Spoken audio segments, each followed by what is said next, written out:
stop tapping out. This thing is set for us to win. We have been given an unfair advantage. The favor of God, the fog, is going to enter your life tonight. You're going to experience the fog, the favor of God, and He's going to walk with you, and you're going to go out into the cloud of His presence, and things will happen for you that are not normal, because the favor of God, favor is not fair. We have been given an unfair advantage. We have the sixth man on the basketball court, the Holy Spirit. We've been given an unfair advantage. Favor is not fair, for if favor were fair, God would never have put Jesus on the cross in your favor.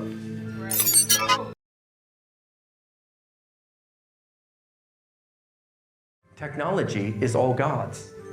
Don't allow it to be hijacked by the enemy and take that mountain of influence. Why don't you climb up like Caleb, who had enduring power at age 85? Energia, 1753, energy, operating power, power to go the distance. When marathoners run, they hit what's called a wall about mile 20 or 22, and they feel like their legs are rubber. But you know what? They don't quit.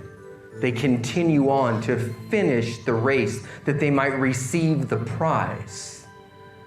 We have to go the distance. It's not our ability, but our availability to receive.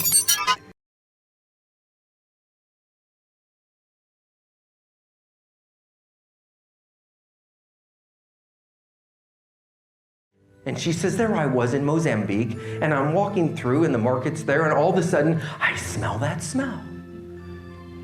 And it's the smell of leprosy. People don't like the smell of leprosy. She says, I personally like it. She says, I'm drawn to it. Because when the Lord highlights the smell of leprosy, it's because He wants to heal a leper.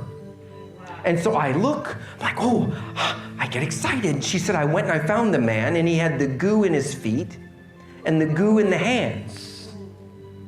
And she says, so I went up to him and I got excited. So I took my thumbs and I pressed it into the hands with the goo, and it went in, and I stomped on his feet. And she says, he screamed because of the pain.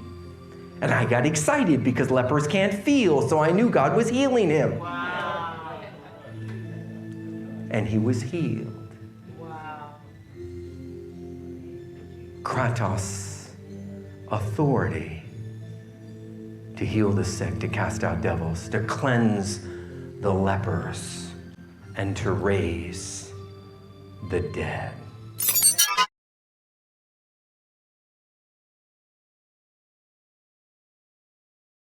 Father, forgive them. They know not what they do. Stephen was being pelted with stones. He knelt down, and his face shone with the glory of God. He says, into your hands do I commend my spirit. Father, don't charge them with this sin. And I can see Jesus standing up at the right hand of the throne of God. Dad, check it out. Look how much of me is in him. He said the same thing I said on the cross. Forgive them, they know not what they do. They're martyring him. And he says, do not hold this sin to their charge. Let's take him home. Let's give him a reward. So much of me is in him. Reminds me of Enoch, who walked with God and was no more, for God took him. Not because he'd done anything wrong, but God. Enoch lived not to see how close he could remain in the world and still go to heaven. He wanted to see how close he could walk in the heavenly realms and still remain on the earth.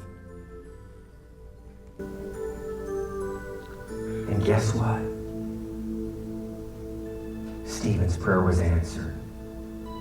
Jesus the next week went down on the road to Damascus and answered Stephen's martyrdom prayer. Lord, do not hold this sin to their charge. And Jesus, in his resurrected state, met Saul of Tarsus